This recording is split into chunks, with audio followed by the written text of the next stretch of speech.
오늘 하나님께서 우리에게 주신 말씀 보겠습니다. 누가복음 15장 11절에서 32절까지 말씀 보겠습니다. 누가복음 15장 11절에서 32절까지입니다. 우리 한 목소리로 함께 읽도록 하겠습니다. 한 목소리로 함께 읽겠습니다.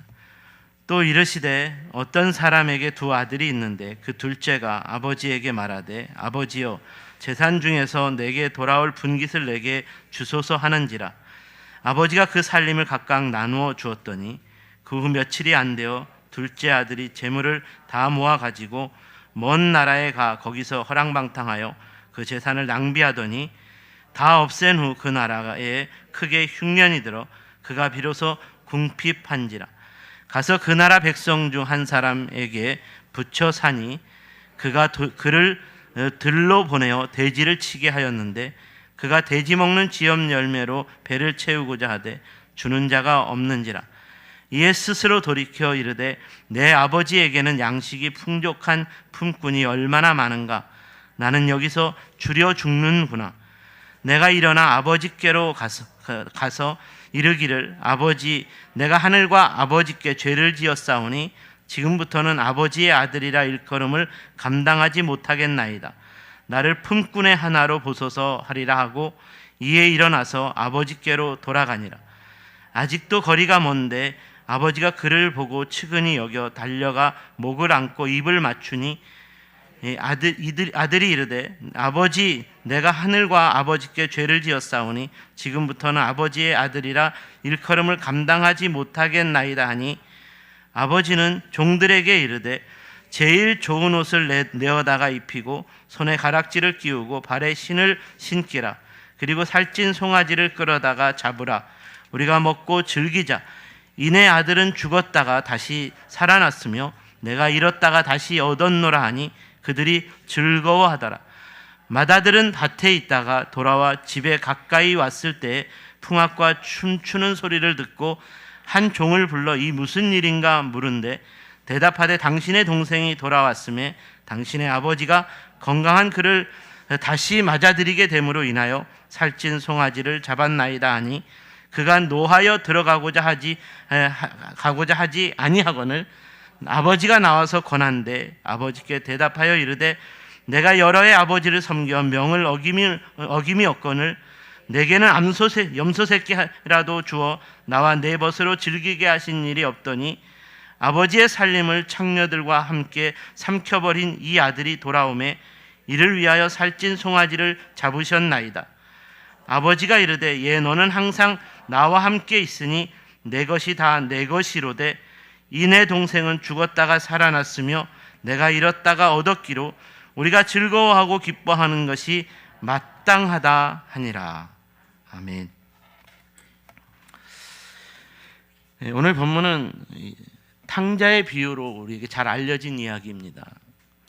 어떤 사람에게 두 아들이 있었습니다. 두 아들 중에 둘째 아들이 아버지에게 나아가 자신이 상속받게 될 재산을 미리 달라고 요구했습니다.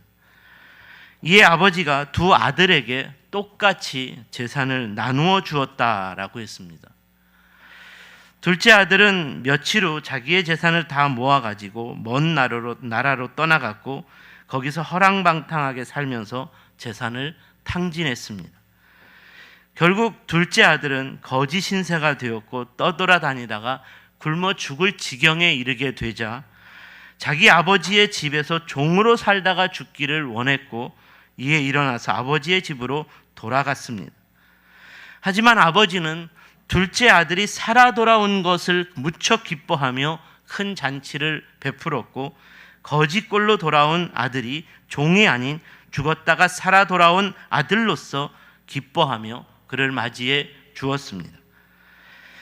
탕자의 비유라는 제목처럼 이 이야기의 주인공으로서 둘째 아들을 주목하게 되는 것은 너무나 당연한 것이었습니다. 그런데 여기서 둘째 아들을 주인공으로 생각하는 것은 하나님 아버지의 품을 떠난 믿지 않는 불신자들을 배려한 관점이라는 것입니다. 우리 믿는 자들, 성도들을 배려한 관점은 아니라는 말입니다. 이런 차원에서 단커라는 신학자는 이 이야기는 탕자의 비유가 아닌 맏아들의 비유로서 읽고 예수님을 믿는 성도들에 대한 도전으로 묵상할 수 있어야 한다고 말합니다. 왜냐하면 오늘 본문의 둘째 아들이 구원받은 이야기는 아버지와 함께한 맏아들이 없었다면 도무지 일어날 수 없는 이야기였기 때문입니다. 오늘은 이런 차원에서 25절과 32절까지의 말씀을 소개하는 맏아들을 주목해 보자는 것입니다. 둘째 아들로 바라보는 본문의 이야기는 이 세상에서 탕자처럼 살아가는 불신 죄인들은 속히 영원한 생명과 구원의 주가 되시는 하나님 아버지께로 돌아와야 한다는 불신자를 향한 메시지에 초점을 두고 있습니다. 우리가 지난 2주 동안 119 전도대회를 강조하고 다음 주간 특별 새벽 기도회를 선포하며 10일 주일과 17일 주일을 복음전도 축제로 함께 모이자는 것도 여전히 우리가 살아가는 세상에는 불신자들이, 불신 영혼들이 너무나 많이 있기 때문입니다. 그러므로 오늘 본문의 주인공이 맏아들이라는 관점은 이렇게 불신 영혼이 많은 세상에서 아버지께로 돌아와야 하는 구원의 역사가 계속 일어나기 위해 꼭 필요한 또 한 사람의 주인공이 있다는 것입니다. 만약 아버지와 함께한 맏아들이 없었다면 집 나간 탕자가 돌아올 수 있는 아버지의 집도 없었을 것입니다. 생각해 보십시오. 오늘 본문에서 아버지에게 둘째 아들이 재산 상속을 요구했을 때 맏아들과 둘째 아들 각각에게 아버지가 물려줄 재산을 나누어 주었다라고 했습니다. 이 말은 자기 재산을 정리해서 아버지의 품을 떠난 둘째 아들처럼 맏아들도 아버지에게 상속받은 재산을 다 정리해서 아버지의 품을 떠날 수도 있었다는 말입니다. 만약 맏아들도 둘째 아들처럼 모든 재산을 정리해서 아버지를 떠났다면 재산을 탕진한 둘째 아들이 다시 돌아올 아버지의 집이 있다고 하더라도 거짓골을 하고 돌아온 둘째 아들을 기쁘게 맞아줄, 둘째 아들을 위해 풍성한 잔치를 벌여줄 상황이 못 되었을 것이라는 말입니다. 집을 나간 둘째 아들이 다시 돌아왔고 그를 기쁘게 맞아줄 수 있는 아버지의 집이었다는 것은 아버지의 재산을 물려받은 맏아들이 그런 아버지와 함께하고 있었기 때문에 가능할 수 있었다는 말입니다. 그러므로 오늘 본문은 바로 이런 차원에서 맏아들의 삶이 너무나 중요하다는 것을 도전하고 있습니다. 그런데 정작 오늘 본문의 맏아들은 자신의 삶이 이렇게 중요한 삶이었다는 것을 깨닫지 못하고 있다는 것입니다. 사랑하는 여러분, 오늘 본문의 맏아들은 누구를 말하는 것일까요? 그리스도의 몸된 교회에 속한 성도로 살아가는 저와 여러분을 말하는 것입니다. 모태에서부터 혹은 예수님을 구주로 영접한 믿음을 갖게 된 그 순간부터 하나님 아버지의 말씀을 듣고 순종하며 하나님 아버지와 동행하는 삶을 살아온 성도인 저와 여러분이 바로 맏아들과 같은 삶을 살아가는 사람들이라는 말입니다. 그러므로 오늘 본문을 읽는 성도라면 가장 먼저 맏아들로서의 삶이야말로 가장 복된 삶이라고 생각할 수 있어야 할 것입니다. 그렇다면 맏아들로서의 삶을 가장 복되다고 생각할 수 있는 구체적인 이유는 무엇일까요? 오늘은 이에 대해서 함께 묵상해 보기를 원합니다. 첫 번째로 맏아들의 삶은 언제나 아버지께 인정을 받고 아버지와 동역하는 삶이었기 때문입니다. 오늘 본문에서 맏아들의 삶은 언제나 아버지께 인정받고 그런 아버지와 함께 동역하는 삶이었습니다.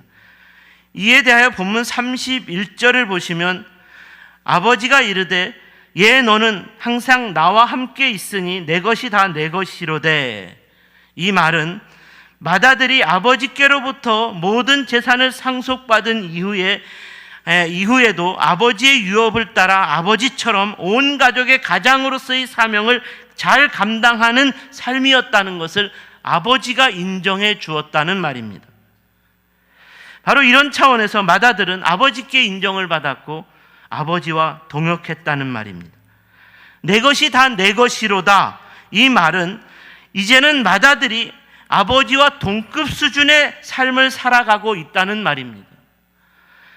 사랑하는 여러분, 아버지가 아들을 인정하고 칭찬하는 말 중에 오늘 이 말보다 더 멋진 표현이 또 있을까? 저는 이렇게 생각해 봅니다. 내 것이 다 내 것이로다. 이 표현은 아무나 들을 수 있는 것이 아닙니다. 만약에 성공한 아버지가 아들에게 모든 것을 물려주고자 할 때 아들이 전혀 준비되어 있지 않는다면 어떻게 하겠습니까? 내 것이 다 내 것이로다 이렇게 말하면서 무조건 모든 것을 그 아들에게 물려주는 아버지는 지혜롭지 못한 아버지일 것입니다. 만약 이런 아버지라면 정말로 무책임한 아버지일 것입니다. 지혜로운 아버지라면 아들이 준비되어 있지 않으면 따로 변호인을 세우고 아들이 아버지의 재산을 잘 운영하고 관리할 수 있을 때까지 아버지의 재산을 잠시 맡아줄 변호인을 따로 세우고 아들이 준비될 수 있도록 그 아들을 잘 가르쳐 주도록 부탁한다는 말입니다. 그러니까 오늘 본문에서 맏아들이 아버지로부터 내 것이 다 내 것이로다라는 말을 들었다는 것은 아버지의 모든 재산을 잘 관리하고 운영할 수 있는 능력을 충분히 갖추었고 이제는 내가 아니라 네가, 아들인 너가 이 가정의 가장이다라는 것을 인정받았다라는 말입니다. 이렇게 아버지로부터 능력을 인정받고 그런 아버지와 함께하는 수준의 삶인데 그런 아들에게 무엇이 부족한 것이 있겠습니까? 누가 뭐래도 어떤 상황에서도 아버지로부터 물려받은 가정의 가장으로서의 지위와 권세는 변할 수 없는 것입니다. 내 것이 다 내 것이로다. 이렇게 아버지로부터 인정받고 아버지의 지위와 권세를 다 갖게 된 맏아들이라면 두려울 것이 무엇이겠습니까? 언제나 아버지와 함께하는 삶, 이는 곧 아버지의 영광과 위엄과 권한과 명예를 다 누릴 수 있는 삶이 되었기 때문에 두려워할 것이 전혀 없다는 말입니다. 오늘 본문의 맏아들은 바로 이런 사람이었습니다.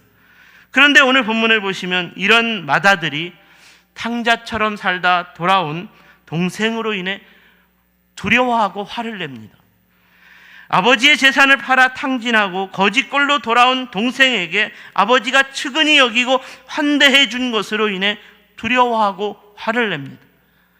아버지, 왜 저런 동생놈을 환대합니까? 왜 저런 동생놈을 맞이해 줍니까? 아버지의 재산을 창녀와 함께 탕진하고 돌아온 거지 같은 동생에게 왜 금가락지를 끼워주고 송아지를 잡아 잔치까지 베풀어 줍니까? 맏아들은 동생을 용서해주고 환대해주는 아버지의 처사가 잘못되었다고 화를 내며 불평하고 비난합니다. 내 것이 다 내 것이로다 라는 말은 아버지의 처사에 대해 분노하여 불평하고 비난하는 맏아들을 향해 아버지가 하는 말이었습니다. 사랑하는 여러분, 분노하는 맏아들에게 아버지는 왜 이런 말을 했을까요? 이는 아들아, 너가 진정으로 나의 유업을 이어온 가정의 가장이라면 이 모든 것을 다 가진 너가 나처럼 동급 수준으로 이 가정을 지키고 세워갈 수 있어야 하지 않겠느냐는 말이었습니다. 그러므로 이 내 동생은 죽었다가 살아났으며 내가 잃었다가 얻었기로 우리가 함께 기뻐하고 즐거워하는 것이 마땅하지 않느냐? 라는 아버지의 마음을 맏아들에게 전하고 있다는 것입니다.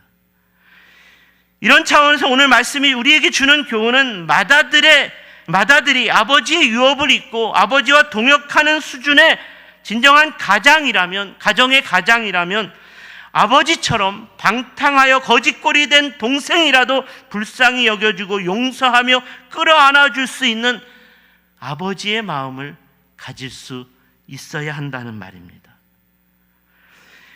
우리 예수님께서 바리새인들과 서기관들에게도 바로 이런 맏아들로서의 삶을 도전하셨고 강조하셨습니다. 바리새인들과 서기관들은 당시에 누구보다도 하나님의 말씀을 잘 배웠고 그 말씀을 배운 대로 살아가는 사람들이었습니다. 이런 사람들이었기 때문에 하나님 말씀대로 살지 않는 세리와 죄인들을 조롱하고 경멸했습니다. 사랑하는 여러분, 저와 여러분이 하나님의 말씀을 잘 알고 배워 말씀대로 살아가고 있고 저와 여러분의 친구와 이웃들이 하나님의 말씀을 잘 알지 못해 배우지 못해 죄악 가운데 살아가고 있다면 하나님의 말씀을 잘 배우고 말씀대로 살아가고 있는 저와 여러분이 하나님 말씀을 알지 못하는 이웃과 친구들을 향해 끊임없이 하나님 말씀을 가르치고 전하는 손을 내밀어 주어야 하지 않겠습니까? 우리 예수님께서는 항상 이런 마음으로 세리와 죄인들을 찾아가 주셨고 그들로 하여금 죄를 깨닫게 하셨고 죄로부터 돌이키도록 도와주셨습니다. 이런 차원에서 예수님의 공생의 사역은 항상 세리와 죄인을 찾아가는 사역이었다 해도 과언이 아니었습니다.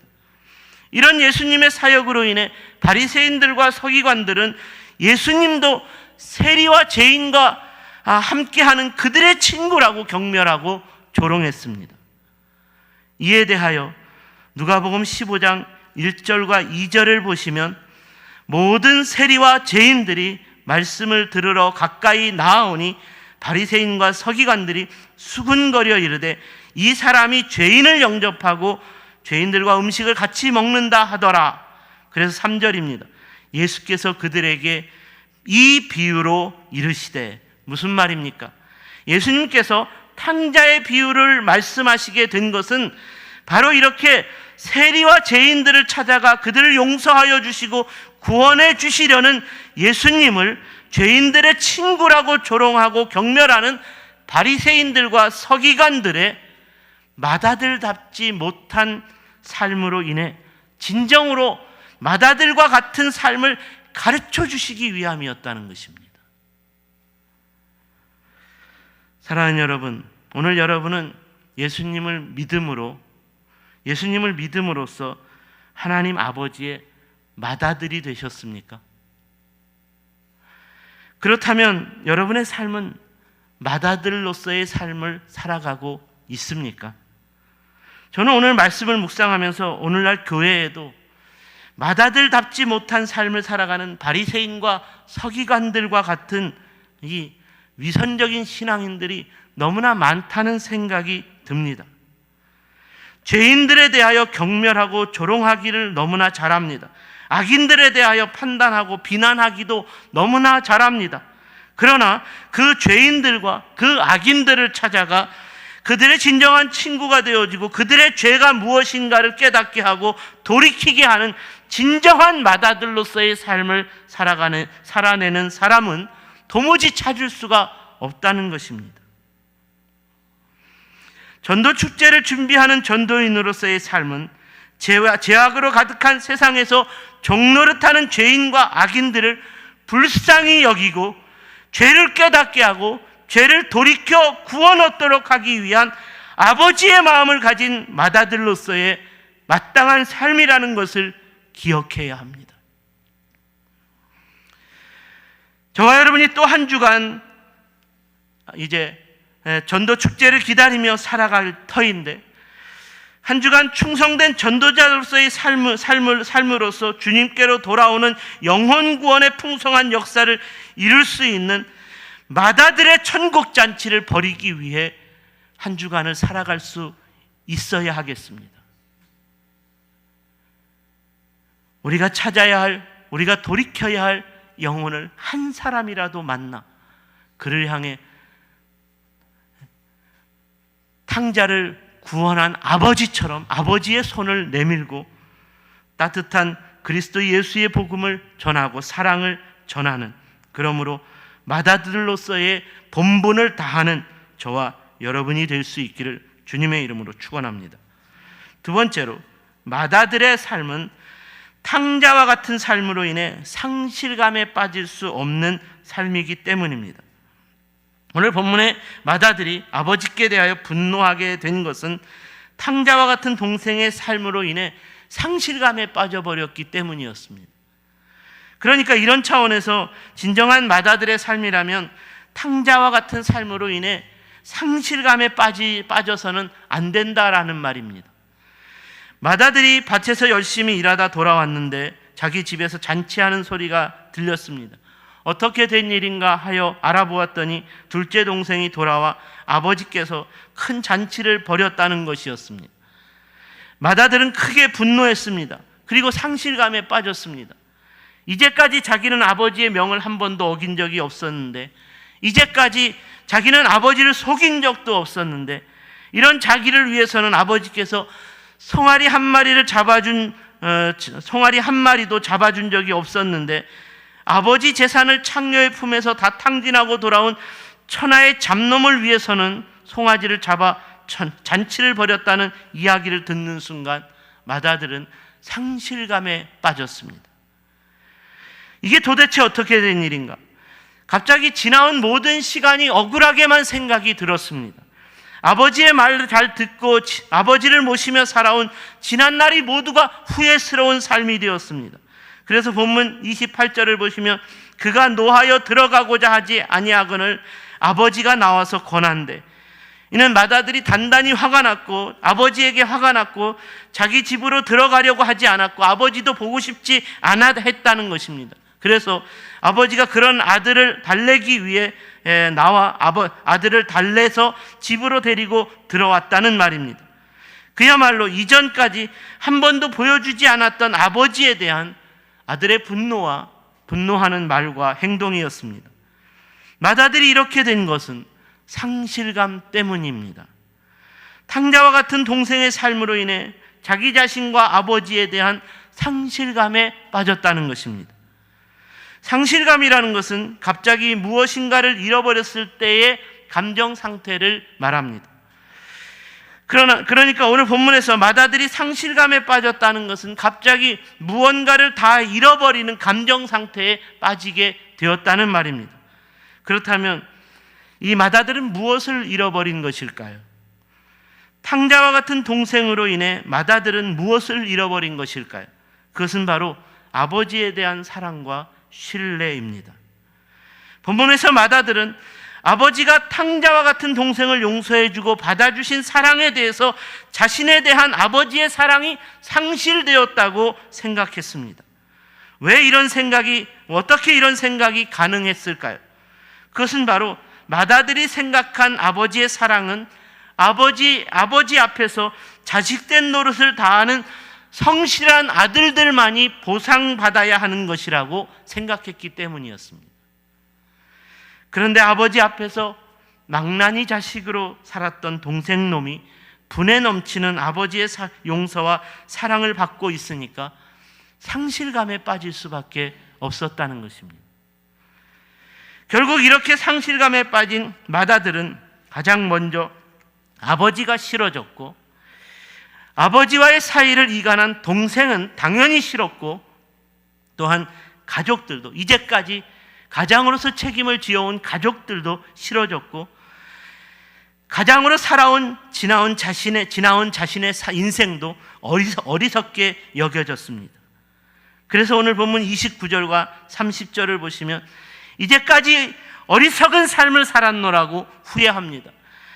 아버지께 대답하여 이르되 내가 여러 해 아버지를 섬겨 명을 어김이었거늘 내게는 염소 새끼라도 주어 나와 내 벗으로 즐기게 하신 일이 없더니 아버지의 살림을 창녀들과 함께 삼켜버린 이 아들이 돌아오매 이를 위하여 살찐 송아지를 잡으셨나이다. 이 말씀에서 맏아들은 아버지와 함께한 삶, 동생 그리고 가족들과 함께한 삶, 그리고 자신이 친구들과 흥청망청 살지 못한 인생까지 다 후회스럽다는 마음을 쏟아놓고 있습니다. 엄청난 상실감에 빠져 있는 것입니다. 사랑하는 여러분, 오늘 여러분도 이 맏아들의 상실감에 동의하십니까? 그렇다면 여러분도 진정한 맏아들의 삶이 어떤 삶인지 알지 못하는 어리석은 맏아들의 삶을 살아가고 있는 것입니다. 아버지의 재산을 다 팔아 창녀와 탕진하여 죽을 지경에 이르게 되자 뒤늦게나마 후회하고 회개하여 아버지께로 돌아와 용서를 구한 둘째 아들에게 아버지께서 금가락지를 끼워주며 용서해 주시고 송아지를 잡아 잔치를 베풀어 준 것으로 인해 상실감에 빠졌다면 이는 맏아들로서의 자격이 없는 사람인 것입니다. 맏아들로서의 삶이 탕자와 같은 구원을 얻는 삶으로 인해 부정하고 싫어하고 질투하고 경계하는 수준의 삶이어서는 안 되기 때문이라는 말입니다. 맏아들은 아버지와 함께하는 삶이라고 했습니다. 맏아들은 아버지와 동역하는 삶이라고 했습니다.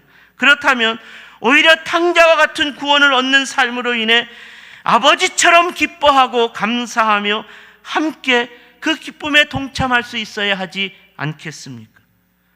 그러므로 오늘 본문에서 돌아온 탕자를 불쌍히 여기고 용서해 주면서 손에 금가락지를 끼워주고 송아지를 잡고 잔치를 베풀어주는 천국 잔치는 아버지와 함께하고 아버지와 동역하는 맏아들이 주인공이 되어 베풀어야 하는 잔치였다는 말입니다. 사랑하는 여러분, 오늘 여러분은 오늘 한국 교회 가운데 전도가 일어나지 않는 이유가 무엇이라고 생각하십니까?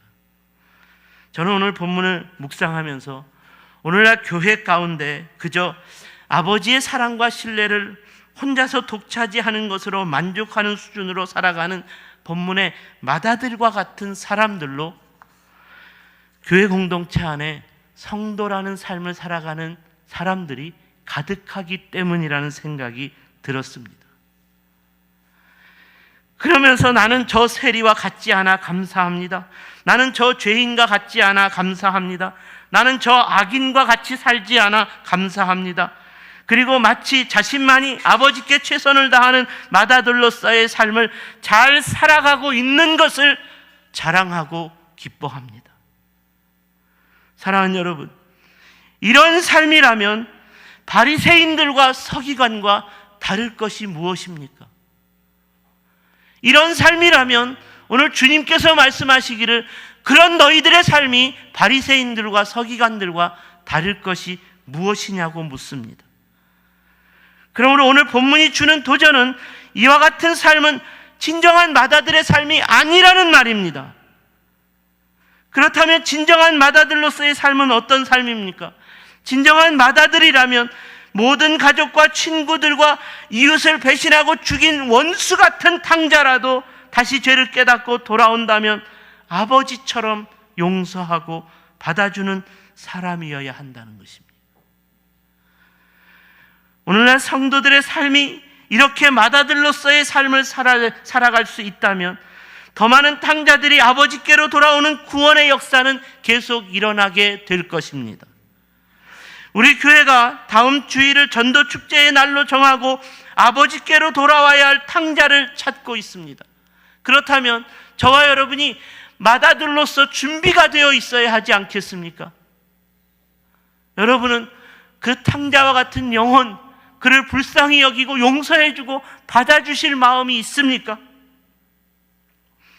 저와 여러분이 찾아야 할 탕자 얼마나 많이 있습니까? 너무 멀리서 찾지 마십시오. 어쩌면 여러분에게 아주 가까운 곳에서 우리가 손을 내밀어야 하는 탕자가 있습니다. 여러분이 그토록 싫어하고 미워하는 원수가 여러분의 탕자이기 때문입니다. 혹 우리가 아버지와 같은 마음을 가진 맏아들로서의 긍휼과 용서하는 마음으로 손을 내밀고 있지 않기 때문에, 손을 내밀기만 하면 되는데 그 손을 내밀고 있지 않기 때문에 찾지 못하고 만나지 못하고, 그러므로 구원의 역사가 일어나지 않고 있는 것은 아닐까요? 우리가 전도해야 할 대상자는 악한 세상에서 여전히 탕자와 같은 삶을 살아가고 있는 사람들입니다. 그러므로 아버지의 마음을 품은 맏아들로서 다시 한번 우리가 긍휼한 마음으로 우리의 손을 내밀어 용서해주고 안아주십시오. 전도는 바로 이렇게 시작되는 것입니다. 이렇게 손을 내밀 때 전도가 이루어지는 것입니다. 그래서 그들이 아버지께로 돌아오는 구원의 역사가 일어나는 진정한 새생명 전도 축제가 시작될 수 있는 줄로 믿습니다. 바라기는 저와 여러분의 또 한 주간의 삶이 준비된 마다들로서 다시 돌아올 탕자를 찾고 그 탕자가 주께로 돌아오게 되는 구원의 큰 역사가 일어나는 새생명 전도 축제가 시작될 수 있기를 주님의 이름으로 축원합니다. 기도하겠습니다.